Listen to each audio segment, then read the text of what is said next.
Comment ബോക്സിൽ ആരോ ചോദിച്ചിട്ടുണ്ടായിരുന്നു, എനിക്ക് തോന്നുന്നു ഇൻസ്റ്റാഗ്രാം കമന്റിലാണ് ചോദിച്ചിരിക്കുന്നത്. അതായത് നിങ്ങൾ ബാക്കി വരണതാണോ പണിക്കാർക്ക് കൊടുക്കുന്നത്? അതായത് ഞാൻ കൊഴുക്കട്ടയുടെ വീഡിയോ ഇട്ടില്ലേ, അതിൽ ഞാൻ ചോദിച്ചിട്ടുണ്ട്. അല്ല, ഞാൻ പറഞ്ഞിട്ടുണ്ട്, അതിൻ്റെ തുടക്കത്തിൽ ഞാൻ പറഞ്ഞിട്ടുണ്ട് ഇന്ന് നൂൽപ്പിട്ടായിരുന്നു.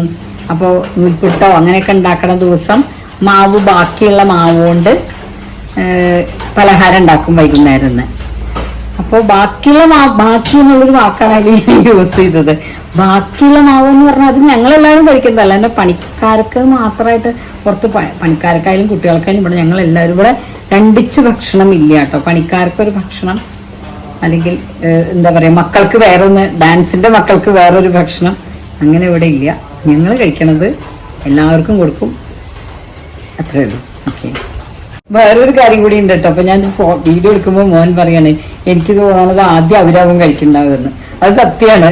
അതായത് ഡാൻസിന്റെ കുട്ടികളുണ്ടെങ്കിൽ അവരുടെ കഴിക്കലും പിന്നെ പണിക്കാരുണ്ടെങ്കിൽ അവരുടെ കഴിക്കലും ഒക്കെ കഴിഞ്ഞിട്ടാണ് ബാക്കി ഉണ്ടെങ്കിലാണ് ഇവിടുത്തെ മക്കളെല്ലാവരും സഹിക്ക് പറയേണ്ടത്. അതല്ല, അതങ്ങനെ പറയത്തില്ല. ഞാനിവിടെ ഭക്ഷണമൊക്കെ ആയി കഴിഞ്ഞ് എന്റെ സമയമായ അച്ഛന് കൊടുക്കും, ഞാൻ കഴിക്കും. ടീച്ചർ തരച്ചു കഴിച്ചോ ചോദിക്കും, ഞാൻ കഴിച്ചു പറയും. നിന്റെ കഴിക്കില്ല എന്നിട്ടാ ടീച്ചർ, ഇവിടുത്തെ മാഷ്, കുട്ടികളൊക്കെ കഴിക്കും. കുട്ടികൾ ചിലപ്പോൾ പണിക്കാർക്ക് ബാക്കിയാണോ പണിക്കാർക്ക് കൊടുക്കുക? ബാക്കിയുള്ള അതുപോലെ ഇവിടെ വിരുന്ന് വരുന്ന കുട്ടികള്, ചില കുട്ടികൾ ഗസ്റ്റായിട്ട് വരാറുണ്ട്, കുഞ്ഞുകുഞ്ഞു സുഖുലി കൂട്ടുകാരും. അവര് വന്നാൽ അവർക്ക് ടീച്ചർ മസാല ദോശ അത് ഇതൊക്കെ ഉണ്ടാക്കി കൊടുക്കും. കുട്ടികൾക്ക് ഉപ്പുമാവ്, ഇന്നത്തെ അരിമാവ് കഴിയും, ചിലപ്പോൾ കുട്ടികൾക്ക് ഉപ്പുമാവ് ഉണ്ടാക്കി കൊടുക്കും. വരുന്നവർക്ക് ദോശ, മസാല ദോശ അതിലിക്കും കിട്ടും കേട്ടോ. തരസൂരി കിട്ടുന്നില്ല, കിട്ടും കുട്ടികൾക്ക്. ഒരു പ്രാവശ്യം ഉണ്ടായിരുന്നു കേട്ടോ. ഞാൻ വിചാരിക്കാറുണ്ടേ, ഈ കുട്ടി എന്താ ഇങ്ങനെയൊക്കെ ചെയ്യണേ? ആ കുട്ടികൾക്ക്, അവനാ കുട്ടികൾക്ക് ഒന്നും കൊടുക്കാതെ ഇങ്ങനെ പുറത്തുനിന്ന് വരുന്നവർക്കൊക്കെ നല്ല നല്ല ഭക്ഷണം ഉണ്ടാക്കി കൊടുക്കുക. ഈ കുട്ടികൾക്ക് ചോറായിട്ട് ഉപ്പുമാവ് ഉണ്ടാക്കി കൊടുക്കുക. അല്ല, ചിലപ്പോ എന്താ പറയാ, അപ്പോഴേക്ക് കഴിയും മാവ്, ഇവര് കഴിച്ചു പോകേണ്ടവരാവും. അപ്പൊ അരിമാവ് വഴിയതാണ്. അല്ല, അല്ലെങ്കിൽ നിങ്ങൾ അങ്ങനെ ചെയ്യാ. ഒരു പ്രാവശ്യം ഉണ്ടായിട്ടുണ്ട് കേട്ടോ. അപ്പം ഉണ്ടാക്കുകയാണ്, അപ്പോൾ കരലപ്പം ഉണ്ടാക്കുകയാണ്. ഇവിടെ ഇങ്ങനെ ഞാൻ ഡാൻസിന്റെ പിള്ളേര്, പെരിന്തൽമണ്ണുള്ള കുട്ടികൾ ഇവിടെ ഡാൻസ് ക്ലാസ്സിൽ തിരുതകതി പ്രാക്ടീസ് നടക്കുകയാണ്. അപ്പൊ ഞാൻ ഇത്ര ഇരുന്നാഴി അരി ഉണ്ടോ, ഇരുന്നാഴിട്ട് അരി അപ്പം ഉണ്ടാക്കിയിട്ടുണ്ട്. ഒരു 8 പിള്ളേരുണ്ട്. ഞാനിതിങ്ങനെ ഉണ്ടാക്കിയിട്ടുണ്ട്.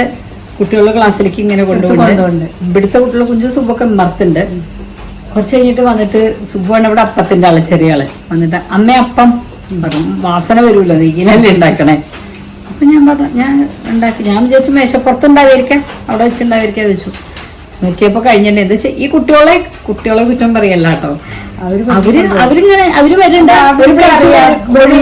ടീച്ചറൊന്നും പറയില്ല. അല്ല, അവരെന്താ ചെയ്യണ, സന്ധ്യ നമ്മളെ രാത്രി നമ്മളാണ്, വൈകുന്നേരം നേരത്താണ്, സന്ധ്യ നേരത്താണ്. അപ്പൊ അവര് ഒരു പ്ലേറ്റ് ഇവിടെ കൊടുന്നേക്കും, അത് പറഞ്ഞാൽ അത് മറ്റേത് ഇവിടെ കൊടുന്നേക്കും, നിർത്തിട്ട് പോകും. അങ്ങനെയുണ്ട്. ക്ലാസ്സിന്റെ പ്രാക്ടീസിന്റെ ഇടയിൽ അപ്പം തന്നെയുണ്ട്. അല്ല, ആ കുട്ടികൾ കഴിച്ചാലേ പറയല്ല കേട്ടോ.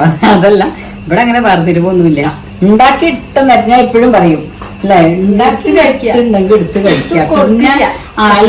പിന്നെ അയ്യോ ഒട്ടി കിട്ടിയില്ല, വന്നില്ല, തന്നില്ല, പരാതിയൊന്നും ഇവിടെ നടക്കില്ല. ഇവിടുത്തെ കുട്ടികളെ ചെയ്തത്. അപ്പൊ വന്ന് കഴിക്കണേ. ആ കുട്ടികൾ വന്നെടുത്ത് പോയ പോലെ ഇവരെടുത്ത് പോയാൽ മതി. അല്ലേ അവിടെ നോക്കി ഇരുന്നിട്ടല്ലേ മറിച്ച്.